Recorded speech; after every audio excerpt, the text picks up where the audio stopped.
Hello, this is Ron Ryan. This narrated presentation discusses customer service and fulfillment. It reviews in detail 6 common root causes of customer attrition, ones that arise in the fulfillment and customer service functions of your organization.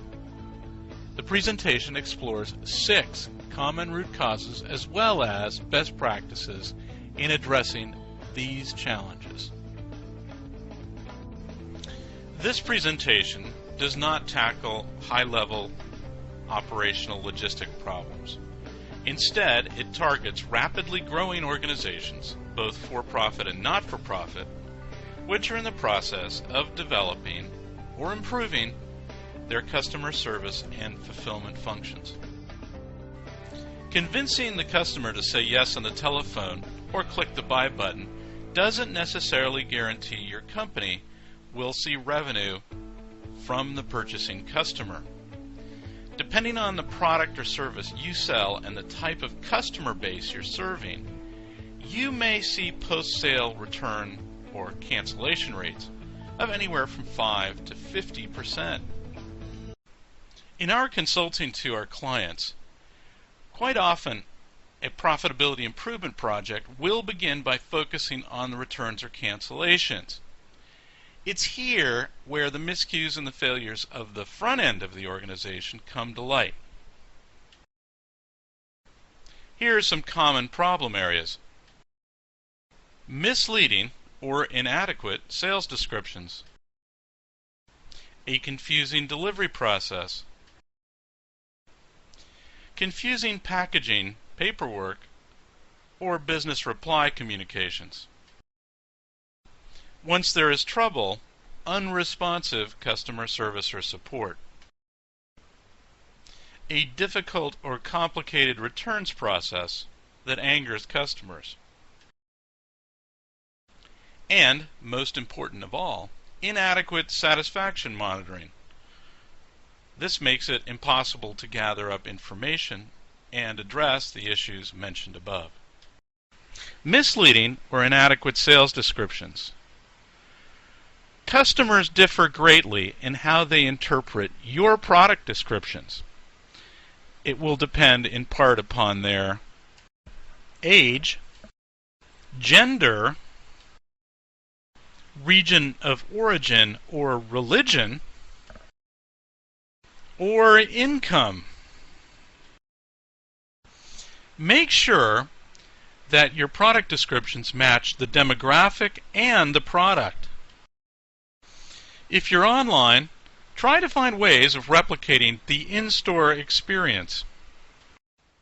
To address this challenge online, LandsEnd.com uses very detailed merchandise imagery. It offers visitors close-up photographs.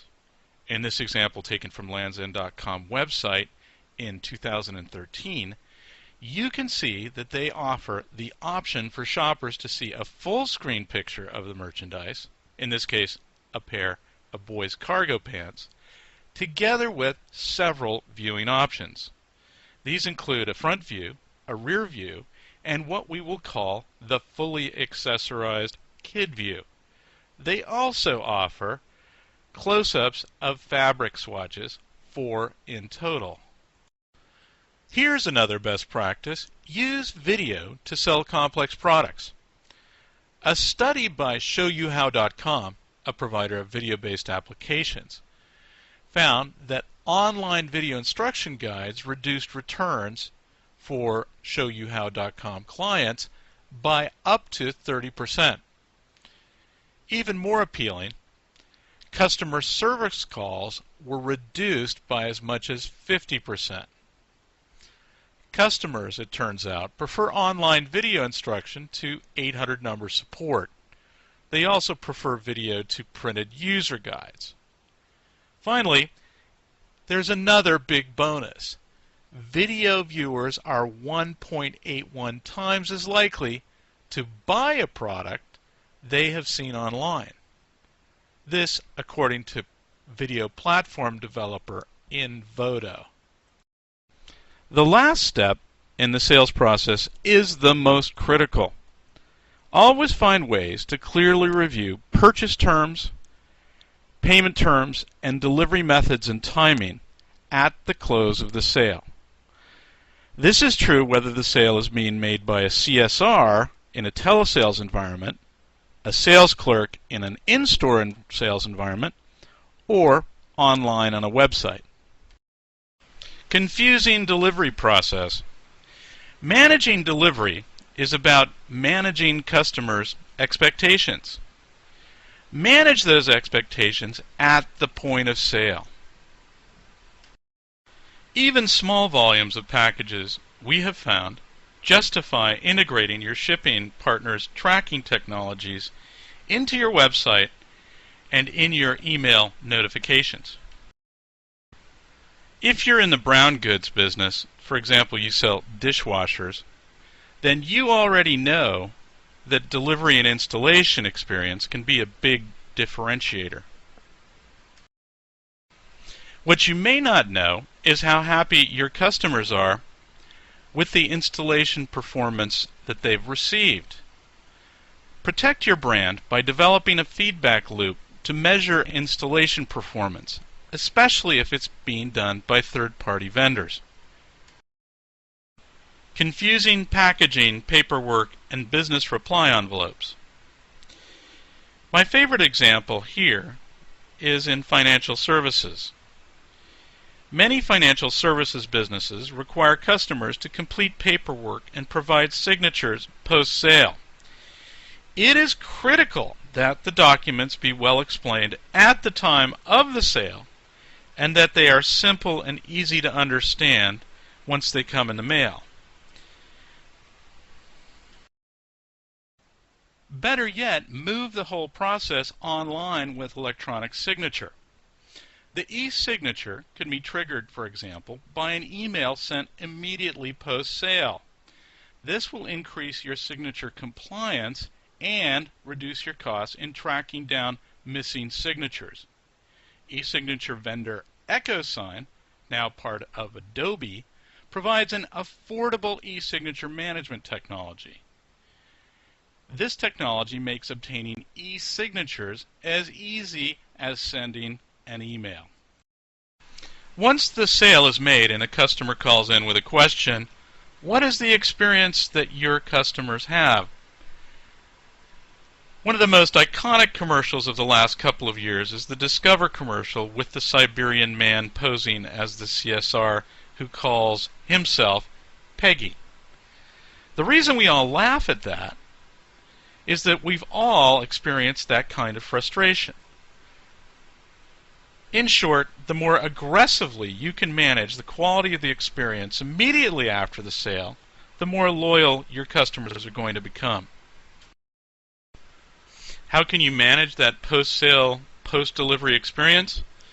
Well, first, provide 800 numbers in your delivery materials, and make those 800 numbers huge. You can do this to neutralize any customer dissatisfaction. Be generous with your service and your returns policies. But do track what's happening in your returns process, because you want to be sure you're building loyalty, not being taken advantage of. What's a typical retail return rate by merchandise category? Set out below are One Logistic Expert's estimates of the typical return rates by the type of business. The higher fashion the good, the higher the return rate experience. The bottom line: online and telesales require excellence in managing returns. Your packaging should anticipate a return so the process can be hassle-free for the end consumer. This is true especially if you're in a category where the number of returns is likely to be high. Many clients ask us, should we charge restocking fees? The answer is maybe. Tremendous trade-offs exist between the near-term cost of restocking a good that's been returned and your conversion impact or retention impact from disclosing these policies. Dissatisfied customers can cost you much more than lost sales or donations. Failure demand comes into play when there are large numbers of people complaining or having problems with your systems or services. Managing failure demand can be overwhelming to your customer service and then backs up, if you will, into your sales function and even your senior management team. How do you get control of a situation like this? Develop a robust complaints management process. So what's a complaint? A complaint is a statement of dissatisfaction about any aspect of the customer experience to anyone in your organization. To summarize then, fixing operations problems in fulfillment is really about listening to your customers in a systematic way, measuring and testing to validate customer concerns, then taking action to address the issues you've identified. Track your results and keep repeating this process as you improve your organization. Quite often, to get started, it's easiest to work backwards from a complaint. Developing a robust complaint tracking and management process makes all of this easier. This concludes our deep dive presentation on how to improve fulfillment and customer service.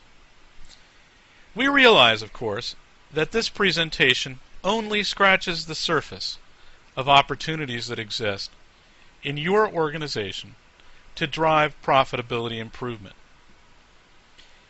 Be sure to check out some of our other presentations on how to improve your online sales process, your telesales process, and how to drive more repeat purchases or repeat memberships in your company or not-for-profit. Thank you for listening.